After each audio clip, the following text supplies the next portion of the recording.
Bismillahirrahmanirrahim.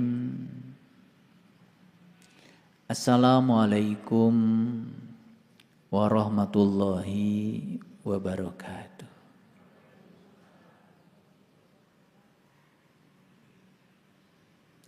Alhamdulillahillazi nuri qulubana wa binuri ma'rifati wal isbatul yakin. Wa adkhilnal ma'al awliya'i was solihin wasyuhada wasyiddiqin. Asyhadu an la ilaha illallah wahdahu la syarikalah rabbul alamin. Wa asyhadu anna Muhammadan abduhu wa rasuluhu asrafal anbiya'i wal mursalin. Sayyidina Muhammadin wa ala alihi wa sahbihi ajmain. Subhanaka la ilma lana illa ma 'allamtana innaka antal alimul hakim. Subhanaka Allahumma rabbana wa bihamdika asyhadu an la ilaha illa anta astaghfiruka wa atubu ilaik. Astaghfirullahaladzim. Astaghfirullahaladzim. Astaghfirullahaladzim. Allazi la ilaha illa huwal hayyul qayyum wa atubu ilaih. Min jami'il ma'asi wa dhunub. La hawla wa la quwata illa billahil aliyil azim.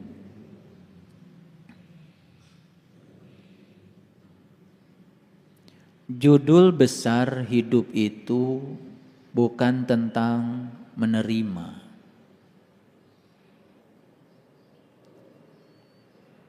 Judul besar hidup itu sebetulnya tentang memberi.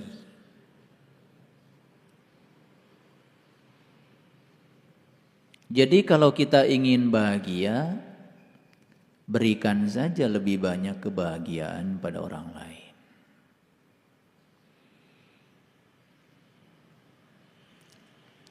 Kalau kita ingin jadi orang baik, berikan saja kebaikan lebih banyak pada orang lain. Kalau kita ingin dicintai, berikan saja lebih banyak cinta pada orang lain. Jadi hidup itu bukan take and give, tapi give and take.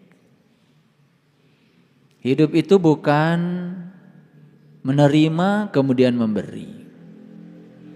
Hidup itu sesungguhnya adalah memberi, dan hukum alam sudah meyakinkan kepada kita setiap pemberian itu pasti akan diiringi dengan proses menerima.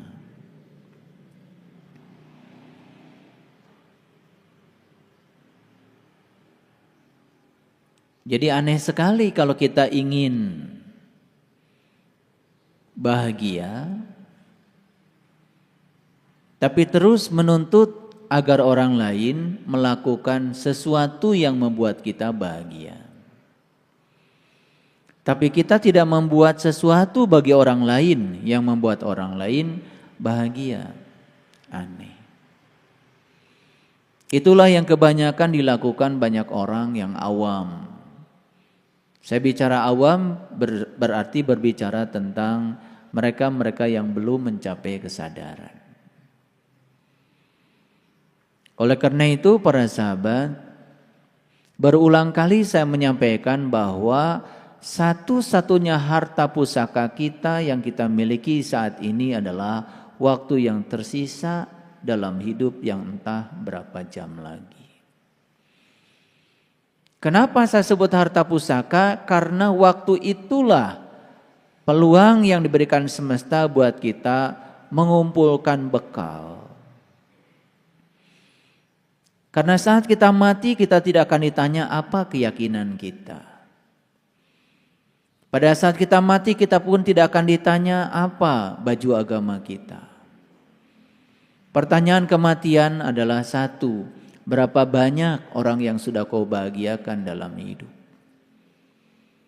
Itu yang disebut dengan amal kebajikan. Karena puncaknya akhlak adalah bagaimana kita memperlakukan orang lain.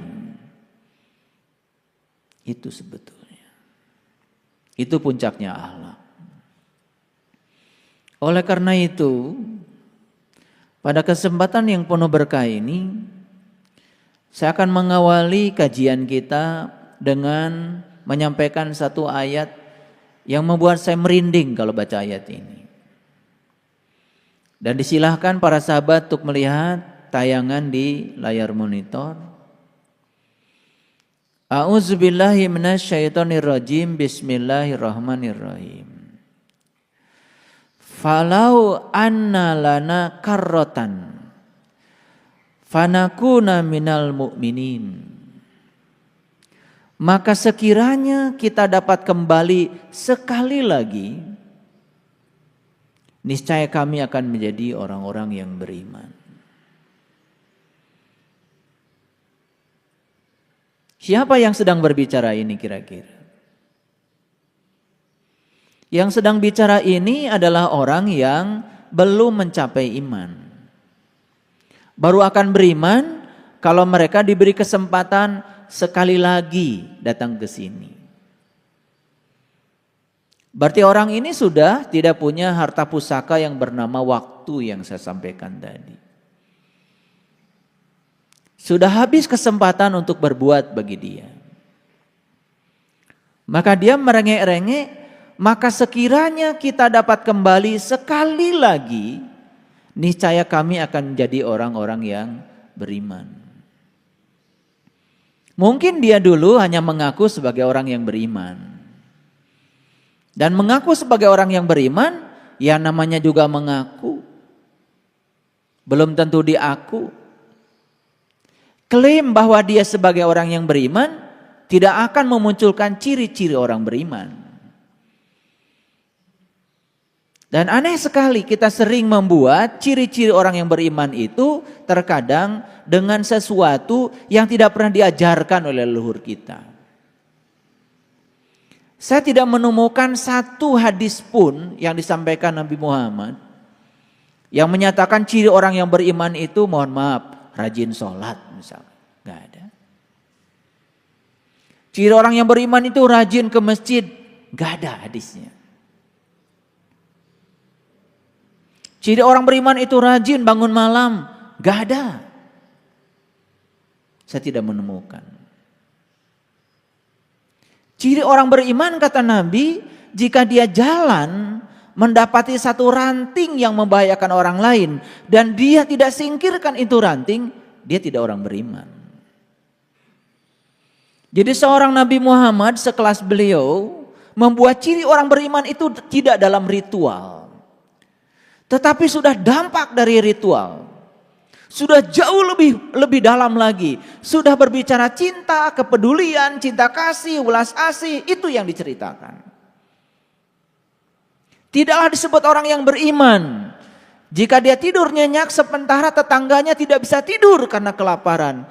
Itu iman yang disampaikan leluhur kita. Dan kita menganggap sepele. Ada tetangga kelaparan. Dan ketika kita pulang dari masjid dan menganggap kita ini sudah beriman karena kita sudah menyembah Tuhan di masjid kita itu. Padahal Tuhan yang nyata tetangga kita tidak kita pedulikan. Yang goib terus kita sembah, yang nyata tidak kita pedulikan. Huwal awal wal akhir wal dhahir wal batin. Dialah yang awal, dialah yang akhir, dia yang dohir, dia yang batin. Dia yang maha goib sudah merefleksikan diri menjadi dia yang maha nyata. Tapi kita masih sering terjebak pada yang goib saja. Nabi Muhammad mendapati cucunya beliau ya menangis ketika sholat. Apa yang dilakukan? Tidak peduli dan membiarkan cucunya menangis? Saya tidak menemukan cerita itu. Justru Nabi Muhammad mempercepat sholatnya agar selesai lebih cepat dan segera menggendong cucunya. Ini kesadaran tingkat tinggi. Dan bagi orang-orang yang dangkal belajar agama, mungkin kalau kejadian itu kelihatan di depan kita hari ini, Ada cucunya menangis, dia mempercepat sholatnya, mungkin akan disalahkan oleh orang-orang yang tolol itu. Tapi kelasnya Nabi Muhammad memberikan contoh yang luar biasa. Mempercepat sholatnya supaya cepat selesai, karena beliau harus menggendong cucunya. Itu orang beriman. Dan banyak di antara kita yang tidak peduli pada tetangga, tidak peduli pada kesusahan orang lain. Dan terus tekun di tempat ibadah. Tetapi tidak ada yang berubah dari akhlaknya, tidak ada yang berubah cinta kasihnya. Apakah itu? Ada yang salah menurut saya belajar agama. Ada yang salah. Lalu kita terus saja menghayal. Dan kita akan mendapatkan kebaikan nanti. Di depan mata orang perlu kita tolong. Kita tidak menolongnya. Buat apa?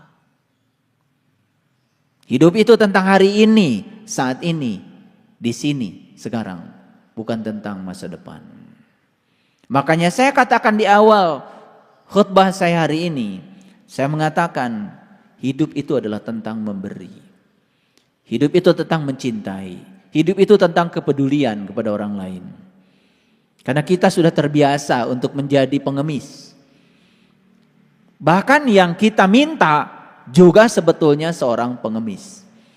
Bagaimana seorang pengemis bisa memberi? Saya tidak cerita pengemis sebagai pengemis secara fisik. Saya berbicara pengemis sebagai mental. Mungkin saja dia berkelebihan uang, mungkin saja status sosialnya tinggi, tetapi mentalitinya dia sebagai seorang pengemis. Hanya ingin diperhatikan, ingin diberi, ingin dicintai, tetapi tidak melakukan yang sebaliknya. Bagi saya, itu adalah pengemis yang sebenarnya. Pengemis urusan mental. Jadi jangan sampai kita termasuk pada kelompok ayat ini. Falau anna lana karatan fanakuna minal mu'minin. Maka sekiranya kita dapat kembali sekali lagi saja, niscaya kami menjadi orang-orang yang beriman. Kembali kemana? Saya kasih tahu. Kembali ke tubuh ini. Jadi orang ini sedang berbicara di mana? Di luar tubuh ini. Dia tidak sedang berada di tubuh ini. Sudah keluar dari tubuh ini. Sudah terusir dari tubuh ini. Dan mungkin sedang di tubuh lain. Yang lebih rendah dari tubuh ini. Karena saat diberi tubuh yang sempurna ini untuk memberikan jalan. Agar dia memperjalankan sang penumpang dalam dirinya. Dengan tubuh kendaraan yang hebat ini. Dia tidak melakukannya. Hidup hanya mengeluh. Hidup hanya menceritakan kesusahan. Hidup hanya menceritakan berbagai macam penyakit. Hidup hanya menceritakan sesuatu yang tidak disukai. Maka lihat hidupnya seperti apa orang-orang yang semacam itu. Selalu didatangi yang dia tidak suka. Dan kemudian dia menyalahkan pihak lain. Seakan-akan yang tidak dia suka itu datang secara kebetulan. Tidak. Semua itu datang karena kita sendiri yang mengundangnya. Semua itu datang karena kita sendiri yang menariknya. Itulah hukum tertarik menarik dari semesta. Sederhana sekali sebetulnya. Sekarang berikan saja apa yang kita ingin. Sekali lagi, berikan saja apa yang kita ingin. Ingin bahagia? Berikan lebih banyak kebahagiaan pada orang. Ingin kaya? Berikan lebih banyak yang kita punya hari ini.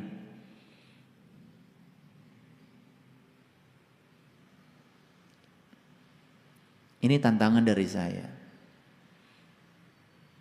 Out of the box. Kita harus keluar dari pemikiran lama yang telah memenjarakan kita.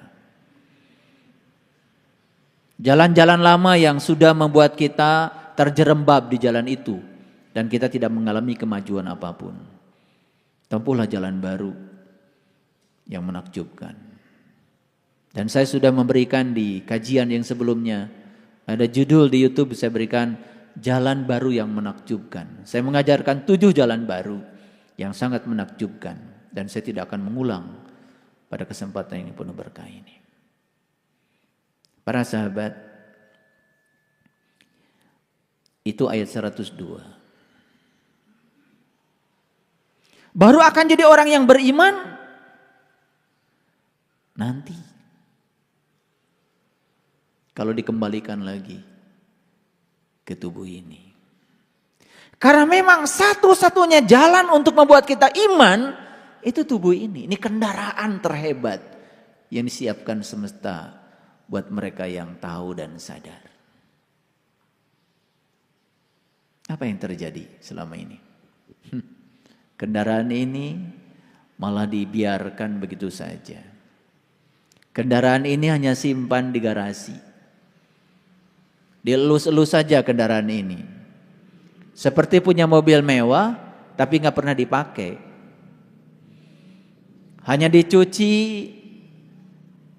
dihidupkan, dicuci, dihidupkan, tapi gak pernah dipakai.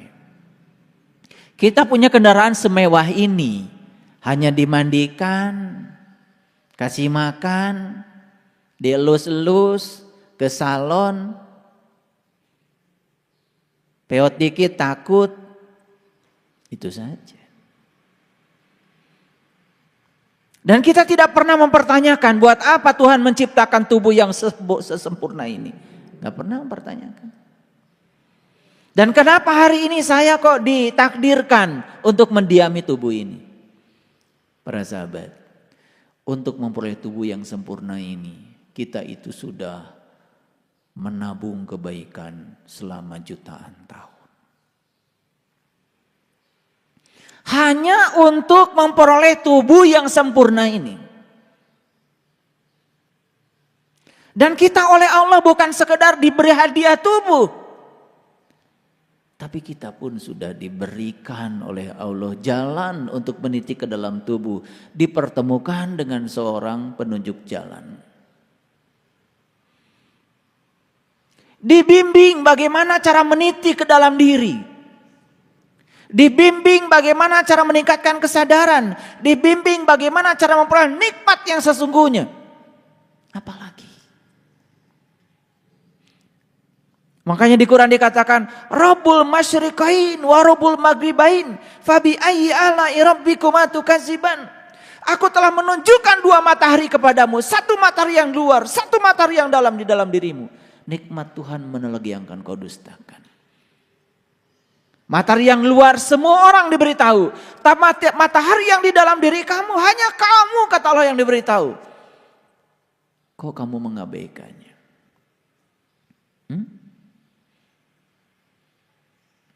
Luar biasa. Ada yang bertanya sama saya.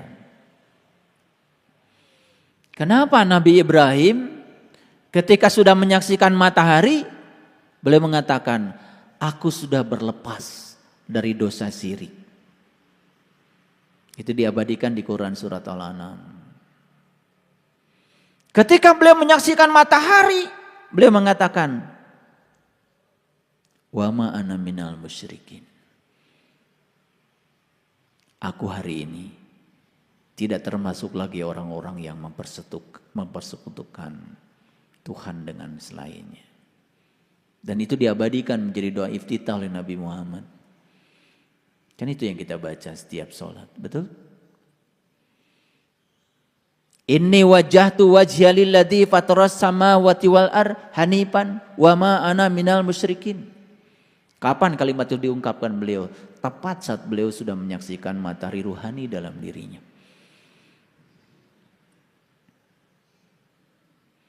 Sayang sekali, banyak yang tidak pernah sadar dengan yang diucapkan setiap sholat.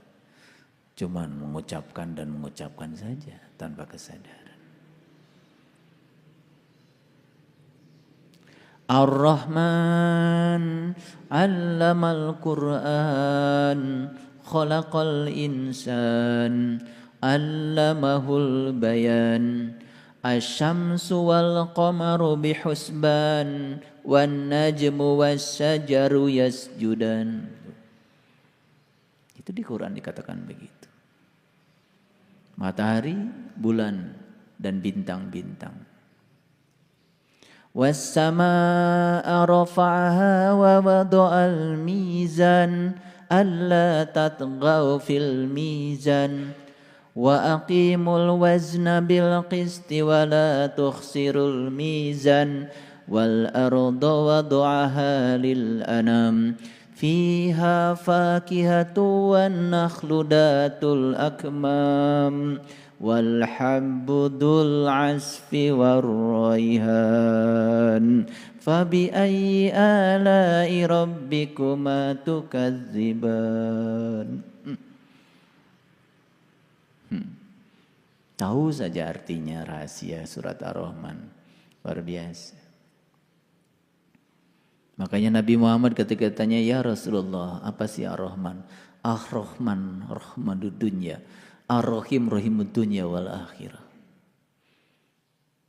Rahman itu adalah walas asih manusia kepada sesama manusia. Dan sifat ulas asih manusia kepada sesama manusia hanya akan timbul kalau seseorang sudah mendapatkan Ar-Rahim, walas asihnya dia kepada Allah. Walas asihnya Allah pada dia. Makanya temukan dulu Ar-Rahim, baru kita akan menjadi Ar-Rahman. Makanya dibacanya kan kebalik ya, Ar-Rahman, Ar-Rahim. Padahal dalam perjalanan spiritualnya temukan dulu Ar-Rahim, baru akan muncul Ar-Rahman. Jadi Rahim itu sebetulnya adalah bertemunya kita dengan sumber cinta. Begitu kita bertemu dengan sumber cinta, maka kita akan menjadi cinta itu sendiri. Siapa yang sudah menjadi cinta, maka dia akan menjadi sumber cinta bagi semesta. Makanya puncaknya iman itu sebetulnya adalah kepedulian. Jadi jangan ambon sorangan, jangan bikin ukuran-ukuran yang keliru. Menyatakan iman itu dengan ukuran-ukuran yang tidak diajarkan leluhur kita. Karena ukuran iman itu adalah itu. Baik. Kembali lagi pada ayat ini, ya. Falaul anna lana karotan fatakuna minal mu'minin, maka sekiranya kita dapat kembali sekali lagi, niscaya kami akan menjadi orang-orang yang beriman. Itu ada dialog itu, luar biasa itu. Dialognya kira-kira seperti ini. Ya Allah Tuhan kami, kembalikan aku ke dunia. Niscaya aku akan menjalankan amal soleh yang kau ridhoi. Itu ada kata-kata begitu. Jadi minta dikembalikan ke dunia, akan menjalankan amal soleh yang diridhoi. Nah dulu kalau begitu dia melakukan apa? Ya melakukan amal salah yang tidak diridhoi. Maka dia baru janji akan melakukan amal soleh yang diridhoi. Tapi jawaban Allah itu cuma dua. Satu jawabannya, tidakkah aku memanjangkan umurmu dalam masa yang cukup bagi kamu untuk berpikir? Dan kenapa kamu tidak berpikir? Satu. Jadi ketika merengek-rengek minta dikembalikan ke dunia, bahkan merengek-rengek minta dikeluarkan dari neraka, jawaban Allah itu cuma dua. Satu jawabannya, tidakkah aku memanjangkan umurmu dalam masa yang cukup untuk berpikir? Dan kenapa kamu tidak berpikir? Itu jawaban yang pertama. Dan jawaban yang kedua, tidakkah datang seseorang yang memberi peringatan kepada kamu dan kenapa kau abaikan peringatannya? Cuma dua. Jadi ketika merengek-rengek ingin dikeluarkan dari neraka, merengek-rengek ingin dikembalikan ke dunia dalam keadaan bahagia, jawaban Allah cuma dua. Satu, kenapa kamu gak mikir? Yang kedua, tidakkah datang seseorang yang sudah ngasih peringatan kepada kamu? Baik, bisa paham ayat ini? Nah, apa kira-kira yang bisa sahabat ambil dari pesan ayat ini? Ada yang bisa diambil? Pesannya apa? Kan ini, maka sekiranya kita dapat kembali sekali lagi, niscaya kami akan menjadi orang-orang yang beriman. Apa pesan yang bisa diambil dari ayat ini? Satu, mumpung kita sedang di sini, sedang di tubuh ini, manfaatkan keberadaan kita di tubuh ini, mumpung kita pun masih diberi harta pusaka yang bernama waktu, untuk menjadi orang yang beriman sekarang, di sini, saat ini. Itu pesan yang pertama. Pesan yang kedua, tentu saja Yang namanya iman itu bukan seperti kebanyakan orang.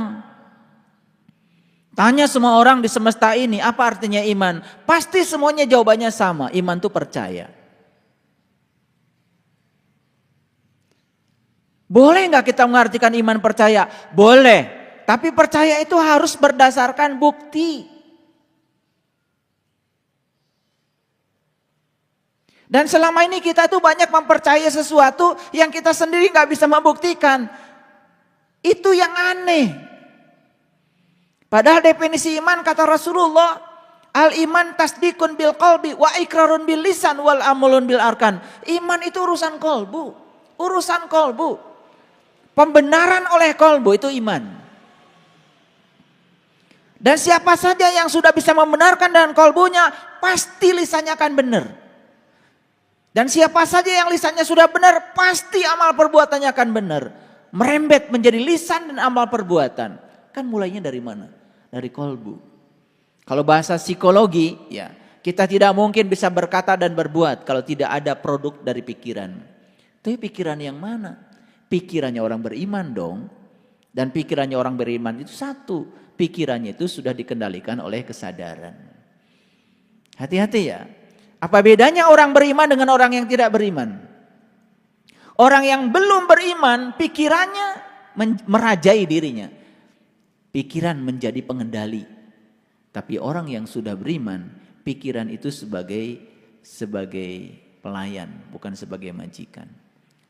Jadi pikiran itu yang melayani.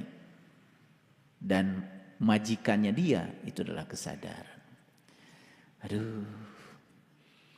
Kalau kita ngaji beneran sebetulnya ditambah jujur sedikit itu baru ketahuan kita itu seperti apa. Jadi kalau ngajinya terus aja mohon maaf ya, baca lagi, yang dibaca cuma kita nggak ngerti, pesannya tidak dapat, ya sudah, ya.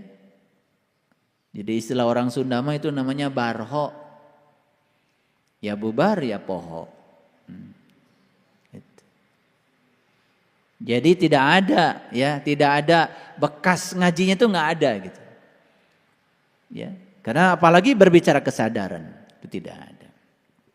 Itu yang pertama. Nah, saya agak loncat dulu hari ini. Saya mau masuk dulu pada pesan yang selanjutnya. Ini mohon maaf kalau hari ini agak random saya bicara. Random dilihat dari sisi ayat. Tetapi dari segi struktur pembelajaran sebenarnya tidak random. Saya hanya mengikuti struktur pembelajaran saja. Coba kita lihat ayat ini. Fattaqullaha wa ati'un. Nah ini sebetulnya dibacanya harusnya fattaqullaha wa ati'uni. Dibacanya harusnya begitu. Fattaqullaha wa ati'uni. Bertakwalah kepada Allah dan taatlah kepadaku. Siapaku di situ? Siapaku di situ? Ya tentu saja. Ku di situ di zamannya Nabi Muhammad masih hidup, ya Nabi Muhammad dong. Kan ayat ini pertama jatuh kepada Nabi Muhammad. Sepeninggalnya Nabi Muhammad, kita harus taat pada siapa? Ya tentu saja taat kepada Nabi Muhammad lewat orang-orang yang meneruskan tugas-tugas kenabiannya beliau. Hati-hati. Gelar kerasulan titik sampai Nabi Muhammad. Tetapi fungsi dan tugas kerasulan gak mungkin selesai sampai Nabi Muhammad. Sepanjang dunia masih berputar, tugas kerasulan akan ada. Akan ada para pewaris ilmu ini. Jadi tugasnya di sini ada dua. Yang pertama takwalah kepada Allah. Yang kedua taatlah kepadaku. Jadi taatlah kepada para rasulnya Allah, para utusan Allah. Paham? Paham?